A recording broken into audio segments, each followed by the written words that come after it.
Hi, everyone. Welcome to our Cookwell Berkeley class today. The theme is plant-based and planet-friendly. It's Earth Month. Earth Day was just the other day. So we want to talk about nutrition and cooking and sustainability all in one. So we have a couple of recipes. The first one is a marinated marinated tomato poke bowl. So we use tomato instead of tuna to make the poke. And then the other one is a Southwest lentil skillet. It's like a one-pan meal. So I'll just give you a little bit of background information before we get started, and why we're even offering this class. And the reason is because eating plants, it's good for your health, it's good for the planet, and animal foods generally take more resources to produce. So think about the water that goes into raising animals and raising the feed that they eat, energy, food processing, etc. So even if you still eat animal products, that's totally fine, but incorporating more plants into your diet can still have beneficial effects on your health and for the planet. So some environmental benefits of eating less animal products include reduced carbon emissions, reduced use of fresh water, less pollution, and less deforestation. Another important point about nutrition and sustainability is to eat a variety of foods. By eating a variety or eating too few crops and too much animal protein, that can contribute to deforestation, over farming, fertilizer and plastic pollution, and greenhouse gas emissions. So there are four top crops in the US that we grow. Do you know what any of those might be? Corn. Soy. Let's see, I have to look at the list. Wheat. Not soy, but it's probably up there. Wheat, yes. Rice.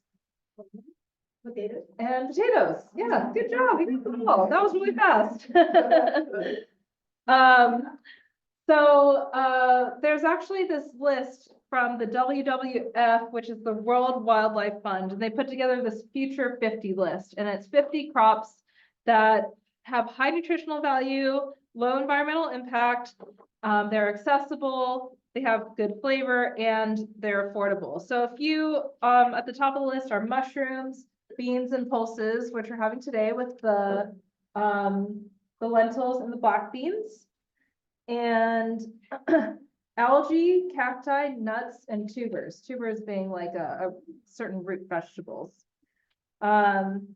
So we're using lentils today. They have a 43 times lower carbon footprint than beef. We're also using soybeans, which probably is pretty high on the list. And a lot of it is being used to feed animals, but soy is still a good product to eat just by itself. We are using some seaweed, which is on the list. It's the seaweed and sesame seed mixture on the poke bowl, and sesame seeds as well are on the list. Okay, so let's get into it. The first thing we're gonna do is start with the Southwest lentil and rice bowl. So this is a one-pot meal, and we're just gonna kind of add things in stages to time everything right. So we're gonna start by sauteing onion. That's gonna kind of flavor the oil and develop the flavor of the onion, make it really tasty. So I'm using red onion, and you can use whatever kind of onion you want. The red has a little more nutrients, a little different flavor, but use whatever you have. And we just need 1 cup of red onion chopped. And this is a really big onion. I use the other half for the samples. So this should be plenty, the remaining half. And I'm just gonna dice it, little smaller, manageable pieces. And I always talk about this in these classes, so sorry if you've been here before, but I use this claw method for chopping, where I put my thumb on the back of the onion or whatever I'm chopping, and then I tuck my fingers in. Hopefully they can see that on Zoom. And I just bring the fingers back as I chop, and that helps protect my fingertips and gives me control over the size of what I'm cutting. Okay. So let's preheat the skillet. We want to get it kind of hot so that when we add the onion, it sizzles a little bit.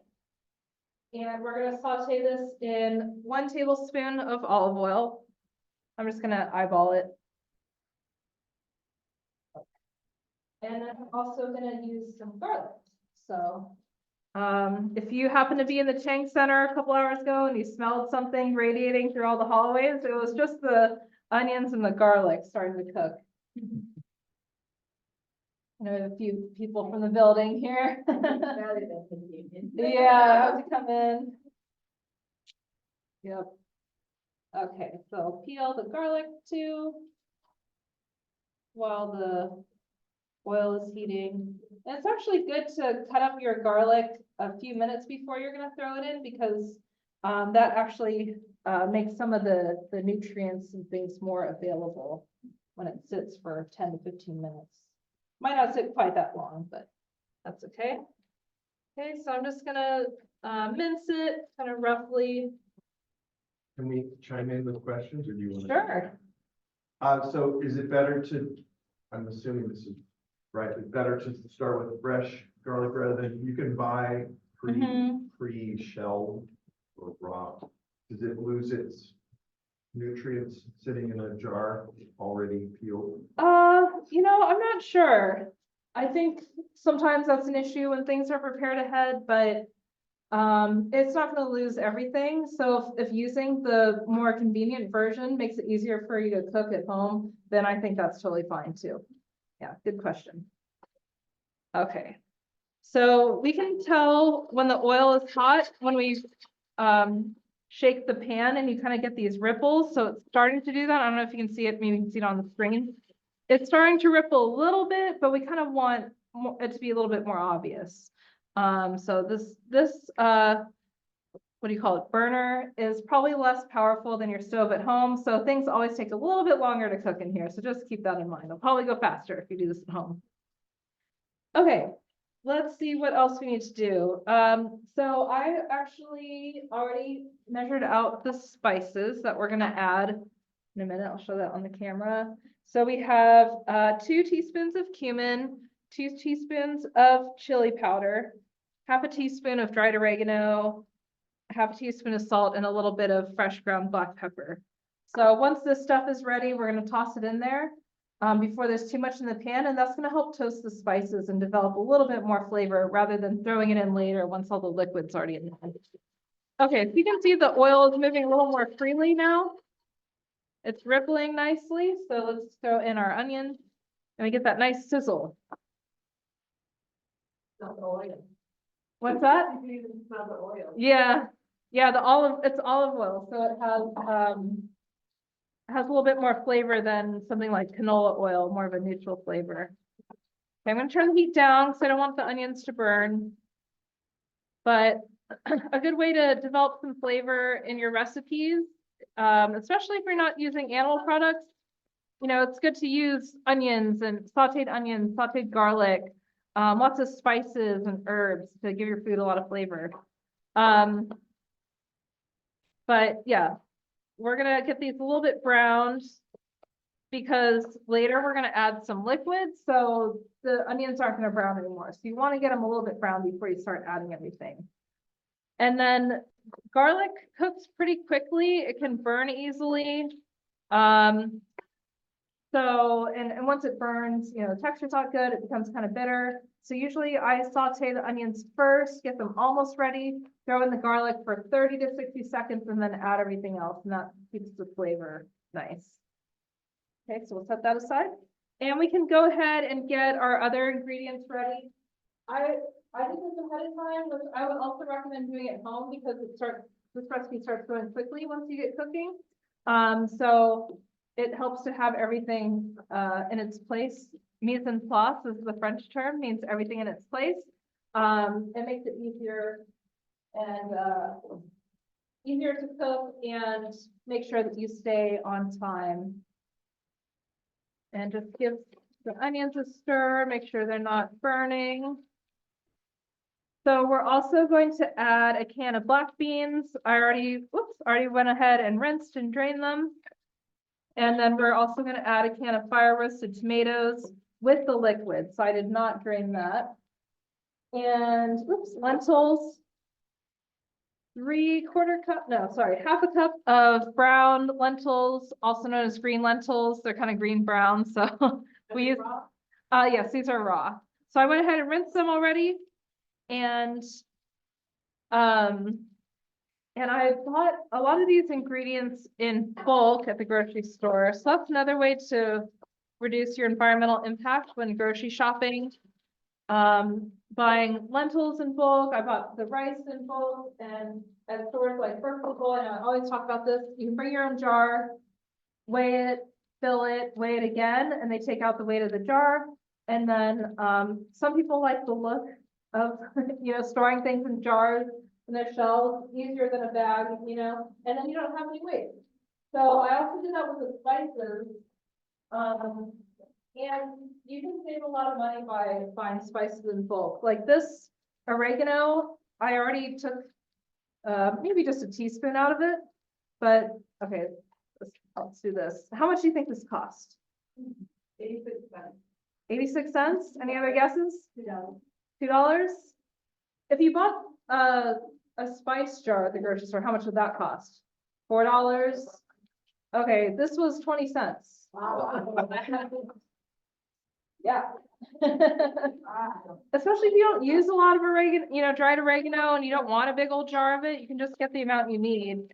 Because it only lasts 6 months or a year or so, and then it starts to lose its flavor. It doesn't really go bad, it just probably won't taste like anything. So we also have cumin.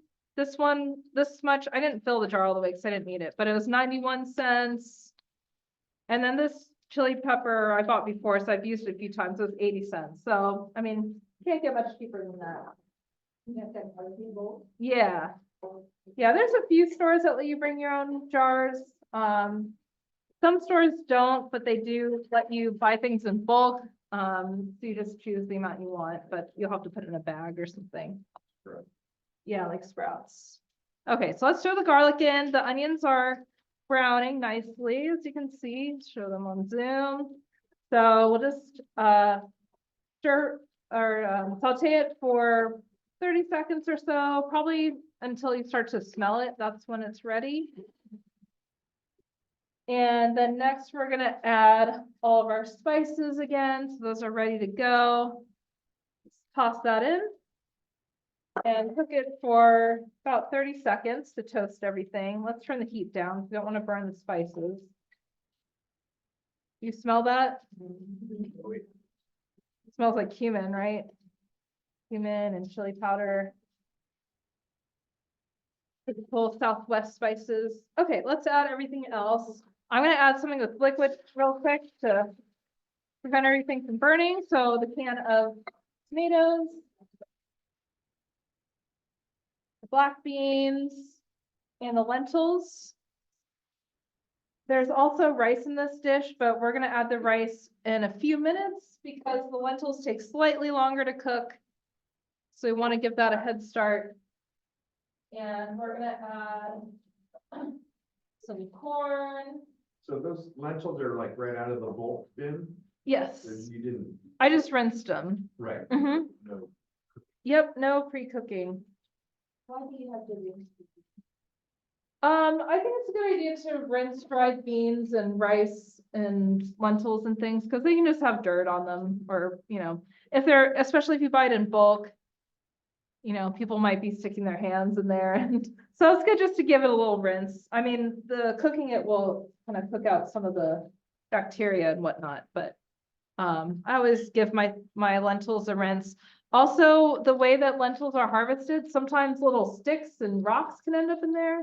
So I've rarely found anything in there, but it's a good idea to also sort through your lentils before you add them, because obviously a rock can look a lot like a lentil, but you bite into it and it will not be soft. And that will hurt and maybe break somebody's tooth. So one way you can do it if you have a lot of lentils is to take a baking sheet, a rimmed baking sheet, and spread out the lentils, and you can kind of sort through them and make sure that there's nothing funky in there.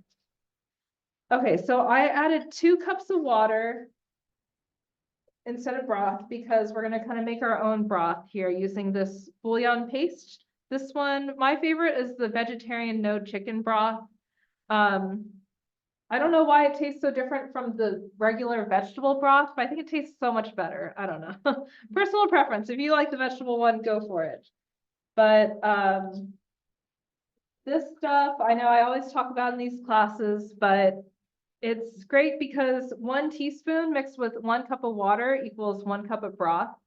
And there are 38 teaspoons in 1 jar. So that's almost like 9 quarts of broth. You know, those rectangular packages you buy, and it's in 1 little jar. You just keep this in the fridge.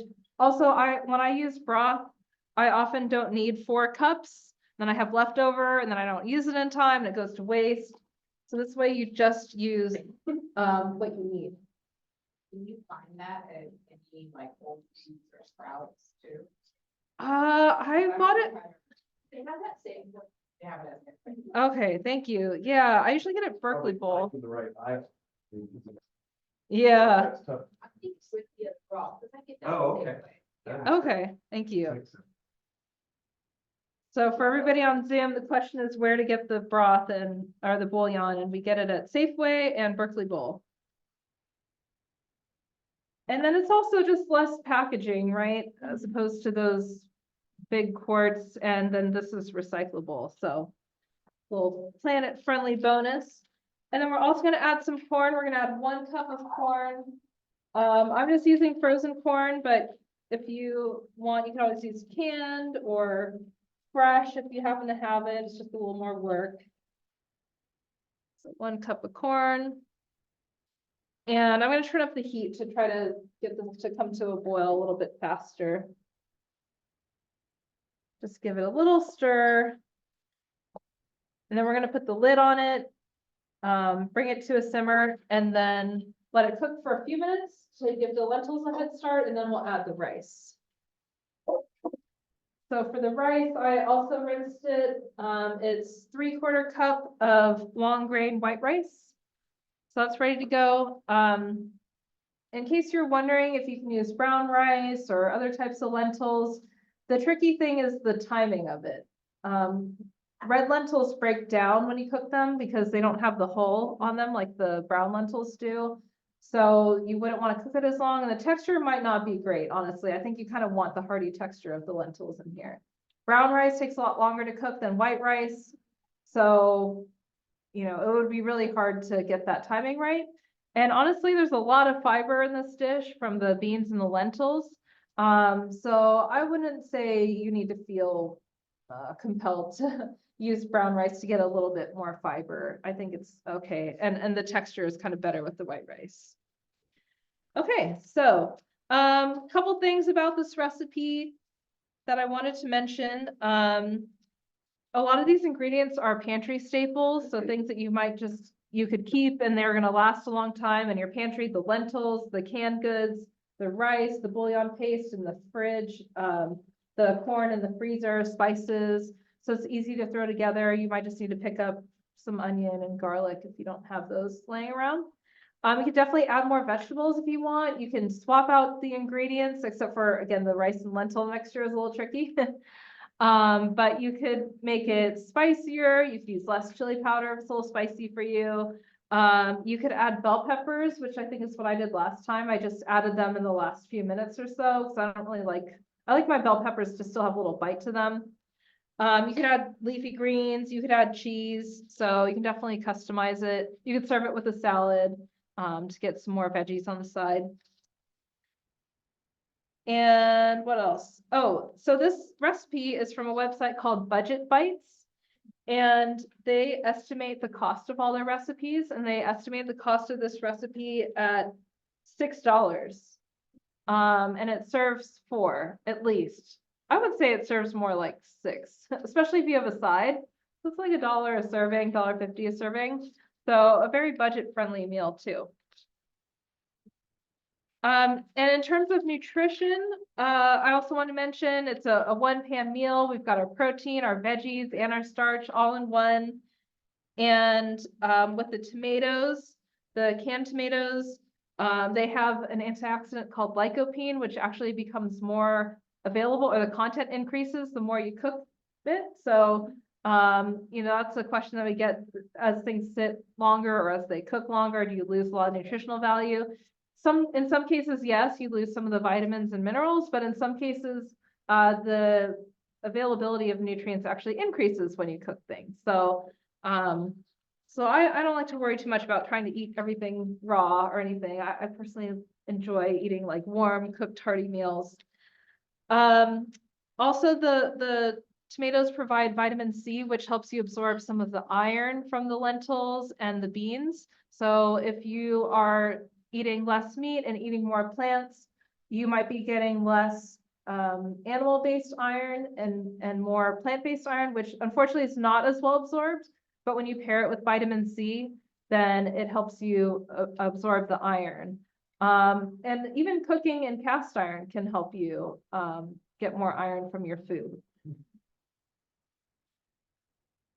The other thing I want to mention was just the beans and lentils both provide protein and fiber. They're very filling, satisfying foods. They have antioxidants, prebiotics, which help feed the good bacteria in your gut, so good for your gut health, and resistant starch. So sometimes I get the question, oh, aren't beans and lentils so starchy?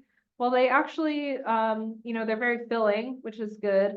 And some of the starch is considered resistant, which is kind of like a fiber. So it makes it more filling and act more as a fiber in your body. Okay, so that's simmering. We're almost boiling, so I'm going to turn the heat down low. And I'm going to try to keep an eye on the time. Let it cook for about 5 minutes, and then we'll add the rice. Okay, so next we're going to start with the poke bowls. So they're not true poke bowls, so we're using tomato instead of tuna. And the origin of poke is it's a Hawaiian dish, and in Hawaiian it means to cut crosswise into pieces. And it's been prepared in Hawaii since ancient Hawaiian times. And fishermen would use raw fish and massage it with sea salt and seaweed and kukui nuts.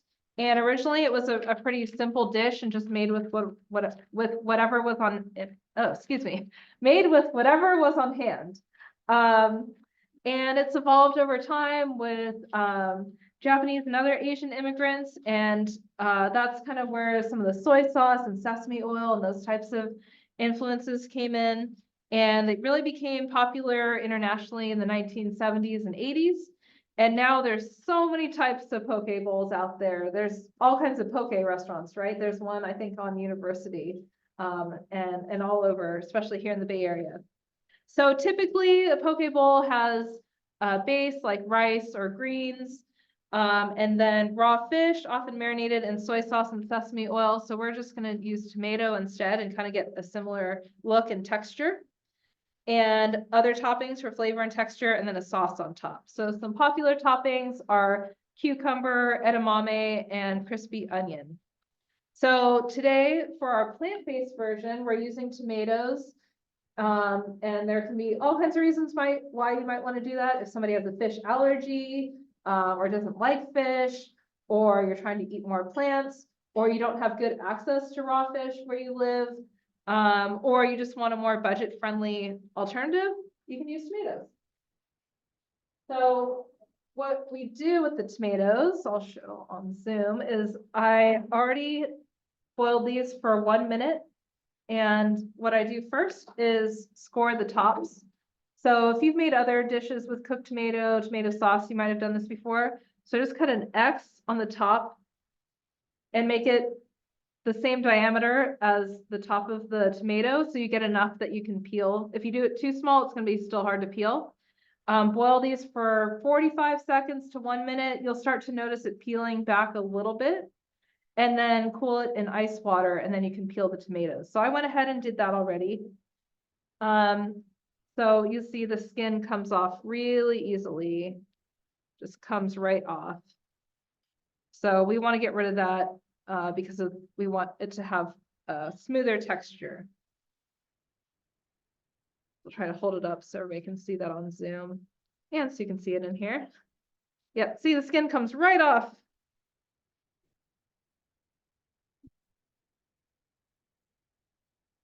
I've seen also poke made with other alternatives other than fish, like watermelon, tofu, marinated, just anything to absorb the flavor. All right, so we have the tomato here, and let's go ahead and make the marinade first. So you probably want to marinate the tomatoes for at least a few hours to really give it flavor, or probably even 1 hour is enough to soak up some of the flavor. But I also like this recipe for meal prep because, raw fish is not going to last very long if you prepare it ahead, but the tomato is fine. It'll last a few days. The only thing is that when you refrigerate rice, it kind of hardens. So I don't know, if you do this as meal prep, you might want to have the rice on the side and just warm it up a little bit or let it come to room temperature and then dump all the other toppings on top. Okay, so I'm gonna use a little food storage container to make it easy to store everything. And we're gonna use soy sauce or tamari, some toasted sesame oil, and agave nectar for a little sweetness, and sambal elect to make it a little bit spicy. So I used about half the amount called for in the recipe for the sample. So if that wasn't spicy enough for you, feel free to add more. If it was too spicy, feel free to just omit this. That's totally fine. Okay, let me get the recipe. All right, so we're gonna I'm gonna use up this old bottle here. 2 tablespoons of soy sauce or tamari. Tamari is similar to soy sauce, but it doesn't use wheat. So for people who have a wheat allergy or a gluten sensitivity or celiac disease, generally tamari, I would still check the labels. Usually it's gluten-free, but you can also find soy sauce that's labeled soy sauce that is gluten-free as well. So just check the labels.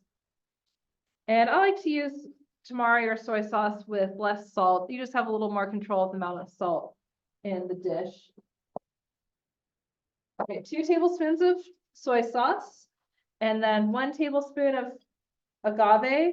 If you really don't like it sweet, or if you're gonna try something like watermelon, something that's already naturally sweet, I would just leave this out. What about honey?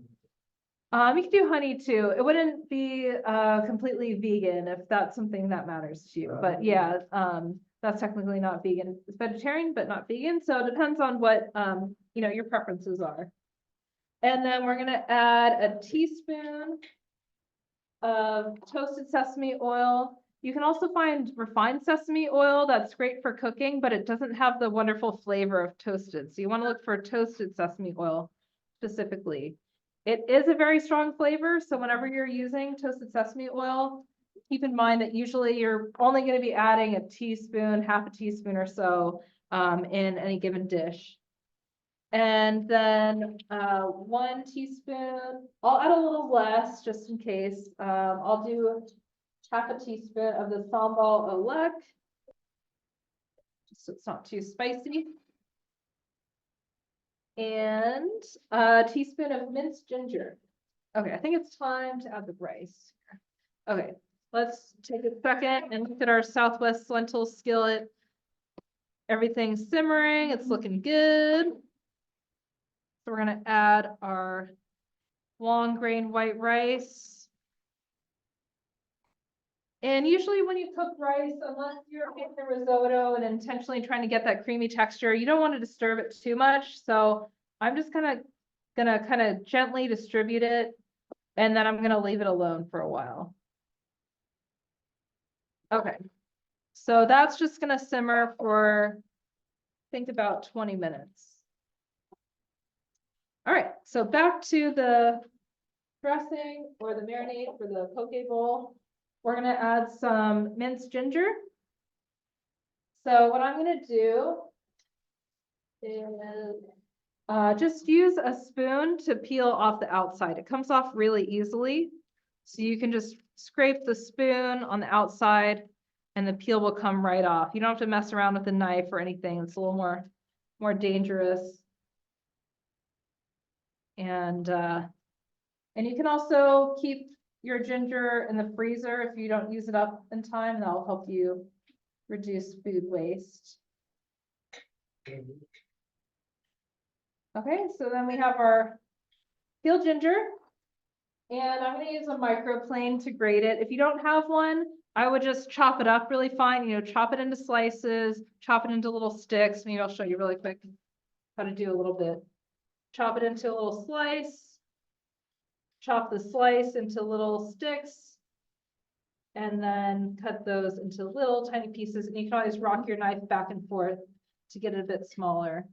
But if you have the microplane, it makes it really easy and gets it nice and grated into a little tiny pieces, so it's easier to incorporate into a dressing. That's the same tool you use for zest? Yeah, yep, exactly. Yep, so it has multiple purposes, so it's a worthwhile tool if you're thinking about getting one. Okay, and then we need a teaspoon of the minced ginger. Okay. And Yes. I looked up some like the chili sauce. Yes. It's chili sauce. It says ground fresh chili paste. I believe it's Indonesian, or that's where it originates from.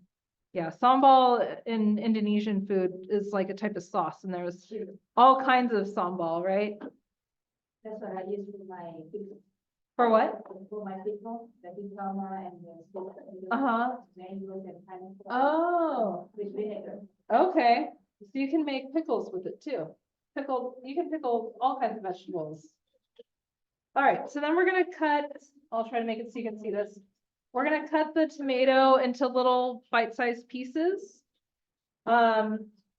You could even, if you wanted to make like a sashimi replacement, you could even cut this into little strips, kind of like this size.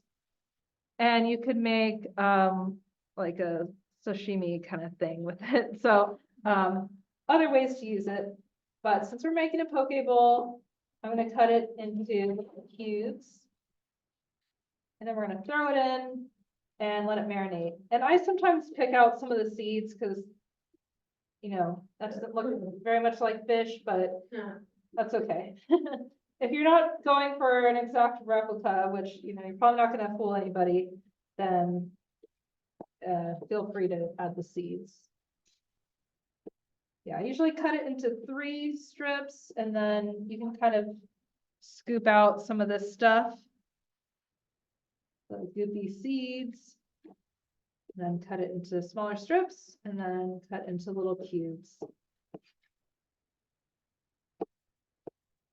Yeah, Roma tomatoes.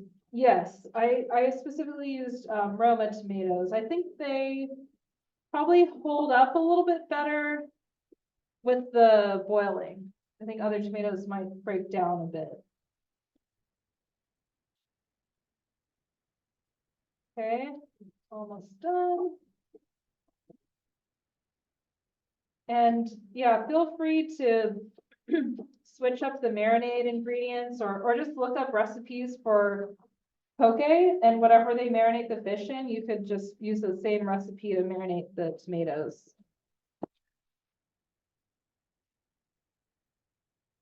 Okay. Just gonna start with the measuring spoon, get everything coated. When I've made this in the past and I do it as sort of a meal prep and I have this sitting for a while, I'll let this sit for a couple of days in the fridge. But if you're gonna let it sit for more than a couple of days, I would probably drain off some of the liquid so it doesn't break down too much. So we'll set that aside and get everything else ready. Clear a little room. I'm just gonna use my hand. Sometimes the hand makes a really great spatula. Molds to whatever you're scraping. Okay.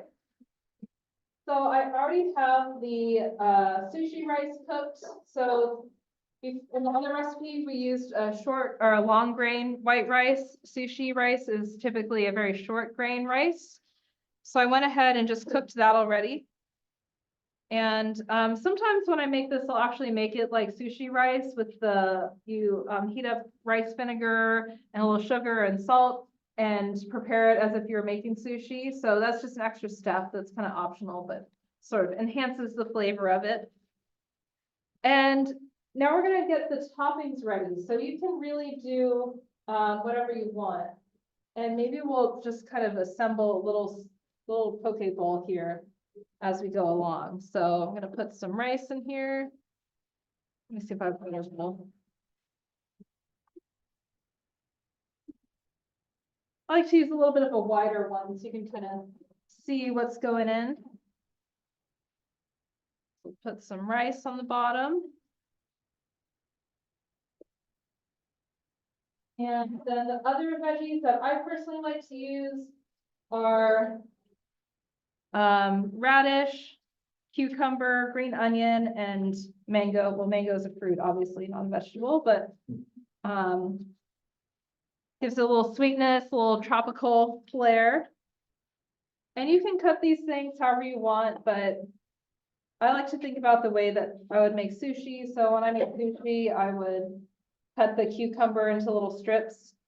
I'm using an English cucumber, which you can eat the outside, and you can eat the seeds. It's not bitter or waxy.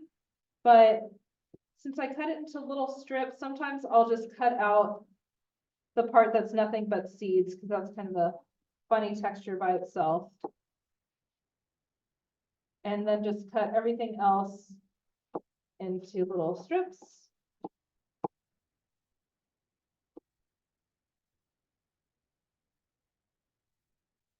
And I like to assemble it to try to make it kind of cute. So I kind of put things in little layers like that. I don't know if you can see that. And you can also add shredded carrot. You could add kimchi. You could add, where do I have my list of other options?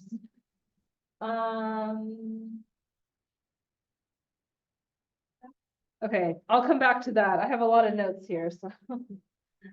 Let's turn the heat down. So the lentils and rice are cooking a bit more. We're just gonna kind of let that go. So I like to do a few very thin slices of radish. It brings some nice color in there. And some avocado. Slices of avocado.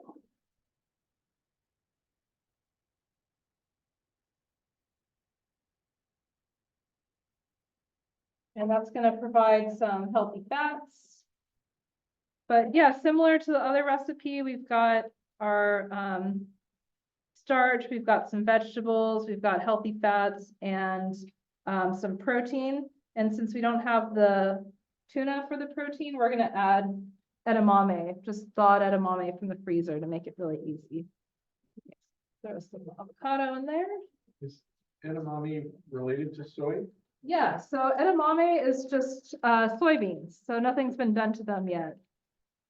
So if you have, you know, tempeh, then that's made out of the soybeans. And tofu is, the soybeans are pressed to get the liquid out, and then it's sort of a similar process to making cheese from there. I'm also gonna add pickled ginger, which you don't have to do if you don't like the flavor of it, but I like those like bold, punchy flavors, so I always throw some pickled ginger in there. Did you get that one? This is from Berkeley Bowl. Okay. What else do we need? The mango. Okay.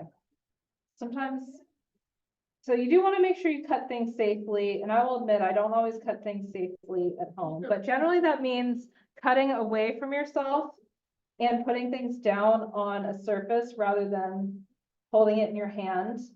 A very common injury is cutting your hand through an avocado, so be really careful when you cut avocado. I usually just use a butter knife so that it's harder to hurt myself. I have a plastic avocado slicer and, Oh, there you go. it's great. Yeah, even better, buy a tool to help you. Yeah, I think a lot of people will cut it like this with a sharp knife and it can very easily go right through. And if it hits a nerve on your hand, then you're in big trouble. Okay, so I'm gonna cut down. This is how I like to peel mangoes so that I just have a nice big chunk here that I can cut easily. And I'm just gonna cut it into little cubes. And we'll put it over there. And let's just cut up a little bit of green onion. Actually, we need some, let's cut all these because we need them for the lentil rice skillet too. Sometimes I like to cut them on a little bit of an angle to make it a little extra fancy looking. And you can actually regrow green onions so that you get them for free and reduce waste. So just cut them down to the light green part and stick it in some water, like about to there. Put this in some water, put it in a sunny window, change the water every day. The roots will start to grow even more. They have to have the roots still attached for it to work. And then you can actually plant it in dirt and it will grow even better. So you can have more and more green onions. Okay. So this has not been marinating long enough, but just in the interest of time, let's throw this on there. I like to put on top of the rice so it kind of absorbs some of that marinade. And then I'm gonna do some furikake, which is a seaweed and sesame seed mixture. It sometimes has fish in it, so if you want this recipe fish-free or vegetarian or vegan, just make sure you buy one that doesn't have fish in it. But that will kind of give it a little bit more of that seafood flavor. If you don't like the seafood flavor, you can leave it out or just add sesame seeds. And then some green onion on top. And an optional topping is the sriracha mayo. So I unfortunately don't have regular mayo, not vegan mayo. It was really expensive. It was like $10 a jar at the store. But you can actually make your own vegan mayo with the liquid from chickpeas. So if you use a can of chickpeas, you can save the liquid. It's called aquafaba. And you add oil to make an emulsion, sort of like how mayo is made, regular mayo. And I forget what else you put in there, but kind of some of the other common mayo ingredients, you know, a little salt and lemon juice. And the way I've done it is in a deep container, like a jar or something, in an emulsion blender. And it will actually whip up like mayo. It's not quite as thick, but you can basically make it with something that you were just gonna throw away anyway. And it's a lot cheaper than $10 a jar. So the mayo, I mean, the sriracha is in the back, so I'm just gonna improvise with the sambal elect. So this is gonna be a little bit spicier. So I'm gonna use a little bit less, but usually I would do like a 3-to-1 ratio of mayo to the sriracha. And then we have a nice easy dressing, and I actually put it in a squeeze bottle to make it kind of pretty, but we'll just kind of drizzle a little bit of that on top.